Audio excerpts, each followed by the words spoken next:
Ada 3 jenis tuyul yang paling populer, dan yang terakhir ini sebenarnya lu ketemu setiap hari tapi lu nggak sadar. Stay deh sampai akhir. Seperti yang kita tahu, tuyul itu adalah bayi goib yang suka nyuri uang untuk tuannya. Katanya tuyul itu berasal dari jiwa-jiwa bayi aborsi yang dikasih mantra sama dukun. Kalau lu pengen punya tuyul, pastiin dulu lu punya istri guys, karena tuyul itu perlu disusuin pakai darah perempuan. Abis itu lu bisa datang ke kerajaan tuyul yang katanya ada di Gunung Seru, Barbah, Yogyakarta. Nih di sini. Di sana tuyul itu diasuh sama mbok goib yang bentukannya nenek-nenek bungkuk kayak begini. Dia bawa apa sih nih, rotan yang buat naruh si tuyul di situ. Kalau ada yang pesen, dia itu bakal ngangkat tuyul yang setingginya cuma lutut, pakai kepalanya terus diangkat ditaruh ke belakang begitu guys. Kebayangkan lu? Setelah masuk keranjangnya dia bakal kasih ke lu itu tuyulnya. Nah, tuyul itu dibeli guys. Dia tuh punya harganya yang ngebedain jenis-jenis tuyul. Yang pertama, ini ada tuyul reject. Harganya itu cuma 100 ribuan dan bentuknya kayak gini ya guys. Dia kulitnya abu-abu, botak, kinclong kayak begini. Terus kakinya dia bengkok.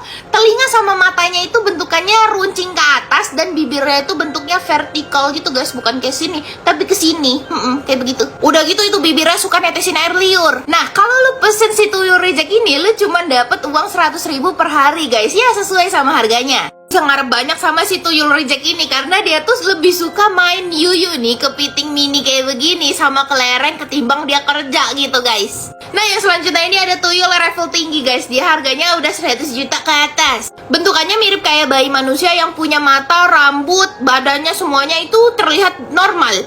Nah, mirip juga kayak manusia. Dia itu perlu dikasih mainan, baju, dan juga popok yang mahal guys, supaya dia pengen kerja terus. Karena kan perharinya dia bisa ngasilin 100 juta juga guys. Jadi perlu dikasih yang mahal-mahal juga. Nah, yang terakhir ini adalah tuyul yang sering lu lihat di jalan raya. Yaitu, gara-gara ngomongin tuyul gue jadi pengen berburu yang gemoy-gemoy. Dan kaget banget pas tahu sosis Kenzer ada di mana-mana. Masa ada di toko Anto Frozen Food deket rumah gue. Sosis Kenzer cuma 20 ribuan. Satu pack ini isinya banyak banget, bisa makan sekeluarga. Gue borong banyak deh. Ya ampun, belanja segini banyak masih dapat kembalian dong. Stok buat bulan puasa kali ya. Karena udah gak sabar banget, gue langsung masak nih. Simple aja.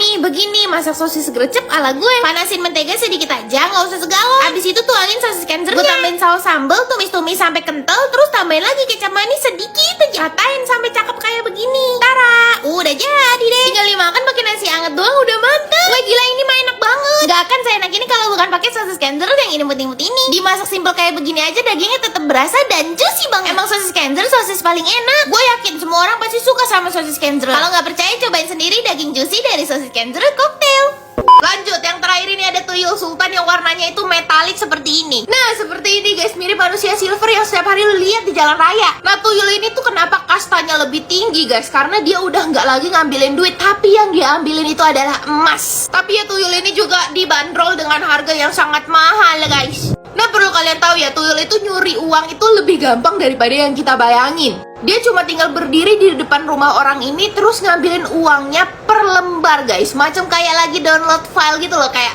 gini-gini doang nih. Jadi uangnya itu nggak perlu dipegang sama si tuyul guys. Jadi si uangnya ini bakal nyamperin si tuyul gitu. Nah, konon katanya kalau lu pengen duit lu selamat, lu harus ikat uang atau emas lu pakai benang, karet, atau paku emas. Nah, kalau udah diginiin, tuyul itu nggak bisa ngambil uang lu. Jadi tuyul itu cuma bisa ngambil uang yang bercecer tuh guys. Atau juga lu bisa taruh sebaskom yuyu tuh ya, kepiting kecil-kecil tadi di sebelah uang lu guys, supaya dia ke distract gitu, kagak ngambil uang malah nggak mainin si yuyu. Nah, tapi guys, orang-orang ini pada percaya kalau pelihara tuyul itu bakal bikin anak cucunya itu malah sengsara. Karena sebenarnya mereka yang punya tuyul itu lagi ngerebut rezeki anak cucunya mereka guys. Jadi kepotong gitu. Makanya orang-orang yang pakai pesugihan ini rezekinya juga kagak lancar-lancar amat gitu. Udah syirik, haram, abis itu ya nggak ada bagusnya, masuk neraka lagi. Nah, jangan takut kalian uangnya diambil sama tuyul, karena pasti uangnya itu bakal dibalikin lagi sama Allah dalam bentuk apapun yang udah pasti halal ya guys.